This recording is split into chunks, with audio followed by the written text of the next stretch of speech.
자, 지금까지 우리 그 클래스, 텍스트 다뤘고, 이미지, 사운드 이런 것들 우리 이제 다뤄봐야 돼요. 그래서 오늘은 이미지 가지고 하는 거 좀 다뤄보겠는데, 이미지나 사운드를 다루는 것은 그 다루는 그 목적에 따라서 좀 달라지는 지점이 있어요. 그 사운드는 나중에 다룰 것이고, 이미지는 기존에 있는 이미지를 불러와서 그것을 가지고 어떻게 하는 게 있을 수 있고, 사실 우리가 P5JSS 만들고 있는 모든 애니메이션 이런 것들은 다 이미지예요, 어차피. 그래서 그런 이미지를 만들어 나가는 그런 방향이 있고, 그렇게 좀 구분해 생각해 볼 필요가 있어요. 근데 이미지를 불러와서 그걸 어떻게 하는 것은 사실 그렇게 어려운 일은 아니에요. 인터넷에서 이런 이미지를 하나 찾았어요. 모나리자의 그 유명한 그림을 찾았고, 이것을 다루기 쉽게 600, 600으로 잘랐어요. 굳이 그럴 필요는 없는데 600, 가로 600, 세로 600으로 좀 잘랐습니다. 자, 이 이미지를 한번 불러와 볼게요. 그 이미지를 부르는 방법은 우리 그 폰트에서 보았지만 프리로드라는 것으로 사전에 불러와야 돼요. 이미지는 크기가 좀 있어가지고 부르는 시간이 좀 필요하거든요. 그러니까 그 우리 그 P5JS 어플리케이션 실행하기 전에 미리 불러와져 있어야 될 것 같아요. 그래서 우리가 변수가 하나 필요하겠네요. img라는 변수 하나를 만들어 놓고, img는 load image라는 그런 함수를 써주고, 그 이미지 파일에 파일명을 써주면 됩니다. png라고. 그러면 우리가 먼저 불러올 수가 있고, 화면에서 부르려면 어떻게 하느냐, 명령어가 image라는 명령어예요. 거기에다가 그 앞에 이미지, 로드된 이미지를 내가 원하는 위치에, 00이면 00 위치에다가 이렇게 해주면, 백그라운드로 칠해볼 거니 백그라운드를 없애주고, 셋업에서 불렀죠. 그러면 저장해주면 이렇게 그 이미지가 불러와지게 됩니다. 이렇게 해서 이미지를 불러오면 되는 거라서 너무 간단한 것이기 때문에 여기서 끝나면은 좀 재미가 없고, 우리 레퍼런스에 가서, 레퍼런스에 그 이미지는 하나의 카테고리로 이렇게 있어요. 이렇게 보면 여기에 이미지를 아까 우리 로드 이미지 했죠. 그리고 이미지 불러오는 거 했고요. 그리고 몇 가지 더 쓸 수 있는 게 있습니다. 여기 create 이미지나 p5.image는 클릭해서 보면 우리가 이미지를 가지고 쓸 수 있는 여러 가지 펑션들을 자바스크립트에서 이게 정리해 놨어요. 그것도 확인해 보시고, 거기가 대부분 여기 나온 내용입니다. 그리고 또 하나 쓸 수 있는 게 틴트가 있어요. 틴트는 그 우리가 원인, 일립스라던가 렉트를 그릴 때 필에 해당되는 거예요. 그래서 틴트 해주고 색깔명 써주면 그 다음에 그 색깔을 입히게 됩니다. 그 색깔을 입힌다는 얘기는 그 이미지의 틴트를, 여기 화장할 때 뭐 틴트를 준다 해서 나 화장을 잘 모르지만 어떤 색조를 준다는 얘기죠. 그래서 틴트는 RGB 값을 준다, 뭐 이렇게 생각하시면 돼요. 그래서 예를 들어서 여기다가 틴트 하고 뭔 색깔인지 모르겠는데, 이렇게 무서워. 예, 이렇게 틴트, 요 컬러에 해당되는 그런 색조를 이미지에다 넣어주는 겁니다. 또 노 틴트는 틴트를, 그러니까 노 필이랑 같은 거죠. 이미지 모드는 이제 이미지가 기본적으로, 이미지는 이 모서리 부분이 원점이 돼요. 그래서 위치를 우리가 0, 0으로 잡았을 때 왼쪽 모서리에 그림이 나왔잖아요. 이렇게 여기가 원점으로. 근데 이거를 센터로 바꿀 수가 있다는 거죠. 이렇게 센터로, 코너나 센터로 바꾸게 되면 이미지가 가운데로 가게 되는 겁니다. 그래서 이미지 모드 센터 이렇게 해주면, 디폴트는 코너고요. 이렇게 센터로 가게 된다는 겁니다. 그래서 이미지만을 가지고 무언가를 보여주고 이런 거는 이게 다고요. 이것만 하는 건 좀 재미가 없고, 좀 더 재밌게 해보려면 이런 걸 한번 해보려고 해요. 이렇게 이미지가 그냥 한 번에 보이는 게 아니라 마치 모자이크가 이렇게 보이는 것처럼 이렇게 한번 보이게 만들어 보려고 합니다. 자, 그러면 몇 가지를 좀 조정해야 될 부분이 있는데, 일단은 백그라운드를 블랙으로 해준 상태에서 이미지를 그만 보고, 자, get 이라는 명령어는 xy with height 돼 있어요. 그러니까 이미지의 어떤 위치, 그리고 그것의 가로와 세로, 그만큼을 get해서 바로 다른 이미지를 하나 더 만들어 준다. 뭐 이렇게 이미지가 여기 불러와졌잖아요. 그러면 타일이라는 거 하나 만들고 이미지에 get 0 0에서 가로 10 잡고 20 세로 20 이렇게 한 다음에 이미지 타일 0 0 이렇게 해주면 아이고 20 20이 너무 작나보다 100 해줘 100 그럼 이 부분 이렇게 받아와진다는 거예요. 그러면 이제 요거하고 비교해 볼 수 있겠네요. 요거 요 이미지는 틴트를 주고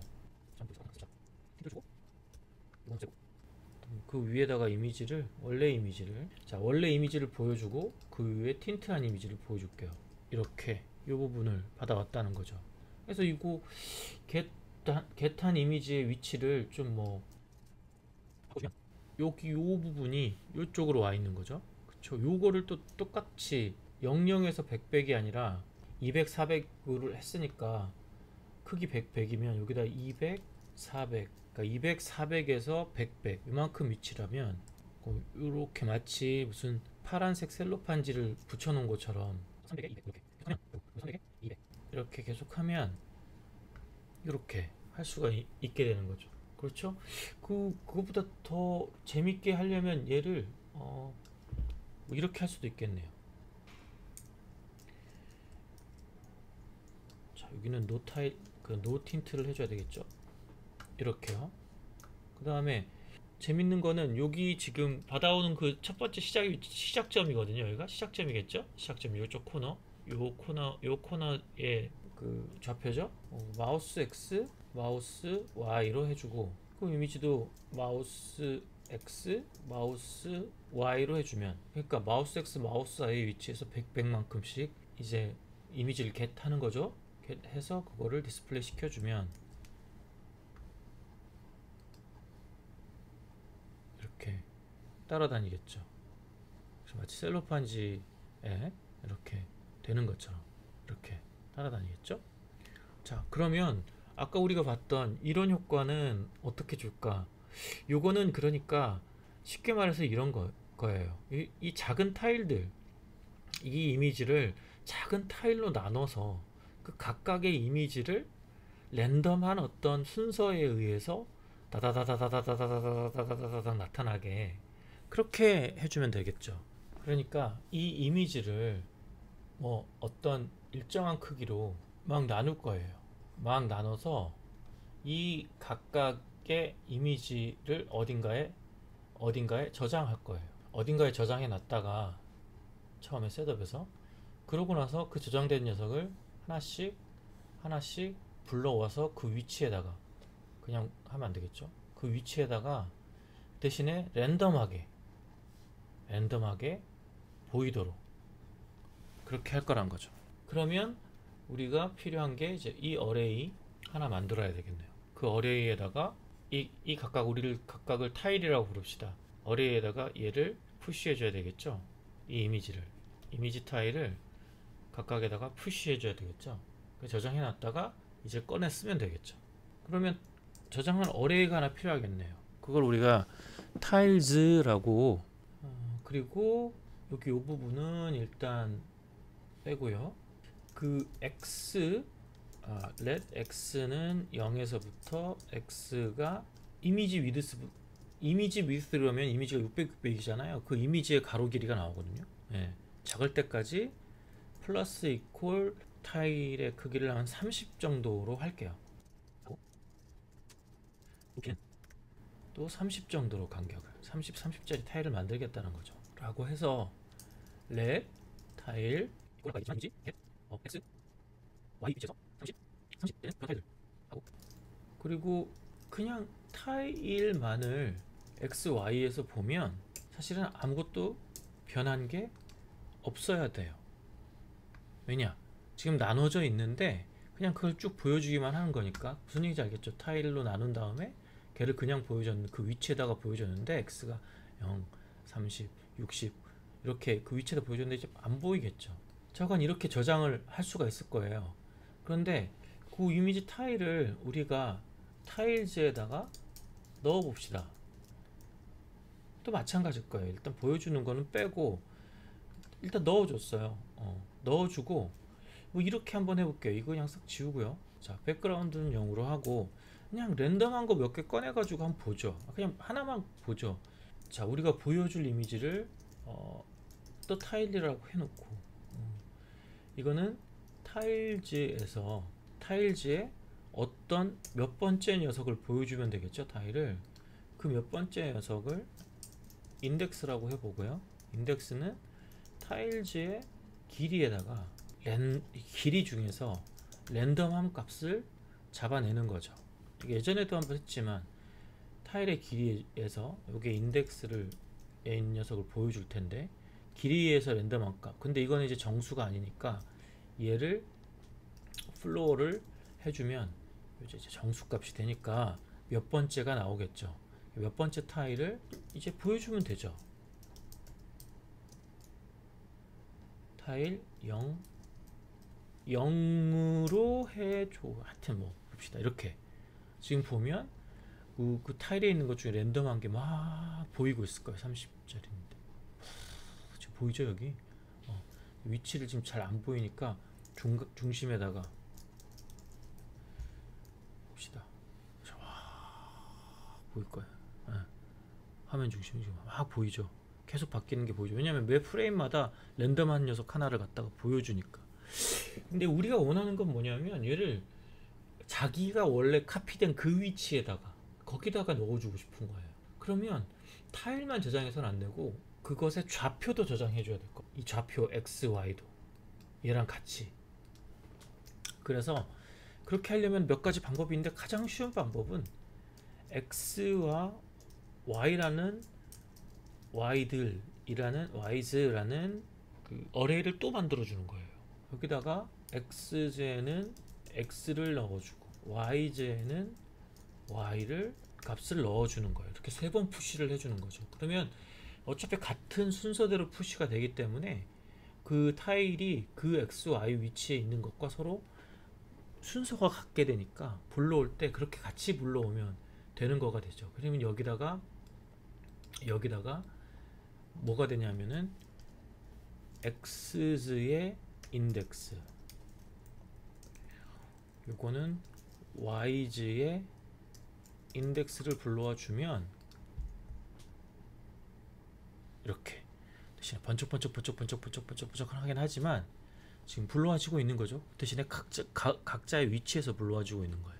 지금 여기가 크기가 잘 안 보이는데 우리 또 코딩을 잘 하려면 let tile size라고 해서 크기를 만들어 줘야죠. 지금 30으로 되어 있는데 이것을 2배로 해볼게요. 60으로. 타일 사이즈를 결정하는 건 얘들이었어요. 그쵸?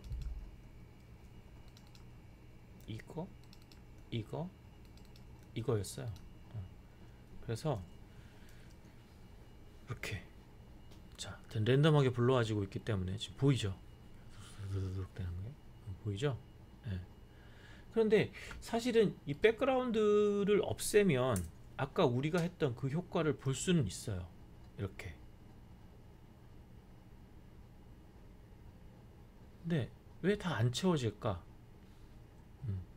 그 효과를 볼 수는 있는데 왜 이거 릴로드를 다시 해볼게요. 어느 정도 가다가 점점 느려지죠? 이게 뭐예요? 랜덤하게 채워지면서 이 리프레시를 안 하고 있기 때문에 이제 이미지가 채워지죠. 하지만 아까 우리가 봤던 그 효과는 조금 달라요. 왜냐면 늦죠? 여기는 마지막까지 이제 채워졌네. 자, 그게 왜 그러냐면 랜덤한 값으로 채워지기 때문에 아까 랜덤하게 선택했던 게 또 선택되고 또 선택되고 또 선택될 수가 있으니까 같은 곳에다가 이미지를 계속 여러 번 칠하고 있죠. 그래서 몇 개 안 남았을 때는 그 몇 개 안 남은 녀석이 랜덤하게 잡힐 확률이 굉장히 떨어지니까 점점 그런 숫자가 점점 줄어드니까 점점 그 채울 확률이 점점 떨어지는 거죠. 그러니까 처음에는 빨리 다다다다닥 되다가 나중에는 점점 느려져서 될 때까지 기다려야 돼요. 이 두 개가 선택이 된 거예요. 무슨 얘기인지 알겠죠? 그럼 그것도 고쳐야 될 것 같아요. 자, 그거는 여기 지금 X하고 Y의 인덱스잖아요. 그러면 그 우리가 앞에 어레이에서 배웠던 게 스플라이스라는 게 있었어요. 스플라이스는 어레이의 어떤 한 아이템을 빼는 거였어요. 그러면 어떻게 해야 되냐, 이 인덱스가 골라지고 나면 랜덤하게 그 인덱스에 있는 녀석을 어레이에서 제거를 시켜버리면 다음 돌아와서 선택할 때 걔가 없기 때문에 어차피 한 번 선택된 애는 선택할 필요가 없잖아요. 그 인덱스에서 걔네들을 쏙 빼버리면 이제 다시 선택될 일이 없기 때문에 그 나머지들 중에 또 랜덤한 걸 고르게 되니까 당연히 계속 그런 식으로 줄여나가니까 몇 개가 안 남더라도 그 몇 개 안 남은 것 중에서 하나 선택하는 거니까 속도가 떨어지지 않을 거란 얘기죠. 타일즈겠죠. 타일즈라는 어레이에서 스플라이스라고 부르기도 하고 스플리스라고 부르기도 하고 인덱스의 하나를 이렇게 써요. 그 몇 번째 인덱스, 몇 번째 어레이 몇 번째 인덱스 중에서부터 몇 개를 없앨 거냐, 하나만 없앨 거잖아요. 하나를 없애고 없애줘 버리면 이제 그 녀석들이 따다다닥 없어지기 때문에 이제는 좀 나을 거예요. 참 느려지지 않죠? 예. 자, 이렇게 해서 할 수가 있어서 그 어레이를 따로따로 이렇게 만들면 되겠구나. 그런데 한 발짝 더 나가서 이거를 조금 더 고급스럽게 코딩을 해봅시다. 여기서 오브젝트란 걸 한번 찾아봐요. 여기 파운데이션에서 오브젝트란 게 있습니다. 요걸 클릭해보면 요런 게 나와요. 변수형인데 대괄호로 돼 있어요. 대괄호는 어레이가 아니잖아요. 이걸 오브젝트라고 부르는데 우리 오브젝트 오리엔티드 할 때 그 오브젝트랑 같은 거예요. 결과적으로 P5나 자바스크립트에서는 변수형이란 것에 대해서 굉장히 좀 자유로운 편이거든요. 그런데 오브젝트라는 변수형은 어떨 때 필요하냐면 어떤 형식으로 써지냐면은 어디 가서 여기 MDN에 여기 가서 보면 좀 더 자세히 설명이 되어 있는데 이렇게 대괄호로 쓰게 되어 있고 어떤 것 점점 뭐 컴마 어떤 것 점점 뭐 컴마 어떤 것 점점 뭐 컴마 심지어 이렇게 어레이도 넣을 수 있고 숫자도 넣을 수 있고 여기다가 스트링도 넣을 수 있고 이런 심지어 펑션도까지도 넣을 수 있어요. 이렇게 펑션도 요 점점 옆에 뭐 다양한 것들을 넣을 수가 있어요. 대신에 컴마 나누고 그걸 대괄호로 나눠주게 되면 걔를 어떻게 불러서 쓸 수 있냐면 person의 name 그러면 얘가 되겠죠. person의 name 0 그러면 얘 중에 요게 되겠죠. 밥 person의 age가 되겠고 person의 bio 그러면 이거는 뭐 좀 복잡하긴 한데 이렇게 펑션도 불러다 쓸 수 있고요. 그러니까 이게 뭐 어떤 형태예요? 우리 클래스에 쓴 거랑 비슷하잖아요. 그래서 오브젝트가 같은 오브젝트란 얘기예요. 하여튼 좌우간 이런 형태로 쓰는 그런 변수형도 있다. 그럼 이 장점이 뭐냐면 우리가 어레이는 이렇게 스트링 뭐 인티저, 펑션 이런 것들을 어레이로 한꺼번에 만들 수가 없어요. 다양한 변수형들을 한꺼번에 모아서 쓸 수가 있다는 거예요. 서로 관계 있는 것끼리. 예를 들어서 여기에서 타일은 이미지에서 get했잖아요. x, y 알잖아요. 데이터라고 합시다. 데이터라는 오브젝트를 하나 만들어서 타일은 타일 여기 타일 요 위에 있는 타일이 요게 요거예요. 이거 좀 다르게 씁시다. 그러니까 이미지는 데이터의 이미지는 타일이라고 하고 컴마 x는 x죠. y는 y 한 다음에 타일즈에다가 타일이 아니라 요 데이터 오브젝트를 그대로 여기다 넣어주는 거예요. 어레이에다가. 그러면 타일이 아니라 타일즈 인덱스를 불러오긴 하는데 여기 이미지를 보여줄 때 요게 타일의 이미지 여기 있잖아요. 타일의 이미지 요거는 타일의 x 요거는 타일의 y에다가 넣어주면 이 타일에 우리 저장했잖아요. 한꺼번에 불러올 수가 있다는 거. 그럼 스플라이스도 그냥 이렇게만 엄청 간단해졌죠? 마찬가지가 된다는 거예요. 이런 오브젝트형 변수형도 굉장히 많이 쓰입니다. 여기 대괄호 뭐라 그러지? 컬리 브라켓에다가 id와 value로 이렇게 컴마로 나눠지는 이거는 사실 이렇게 생각하면 돼요. 이렇게 된 거를 더 보기 좋게 쓰려고 저렇게 쓴 거예요. 이렇게 쓴 거예요. image는 타일, x는 x, y는 y 이렇게 된 거를 더 보기 좋게 하려고 이렇게 하면 보기가 힘드니까 이렇게 각각의 아이디별로 우리가 볼 수가 있으니까. 자, 이미지 불러와서 그 이미지 일부를 get 해가지고 하는 방법 좀 알아봤습니다.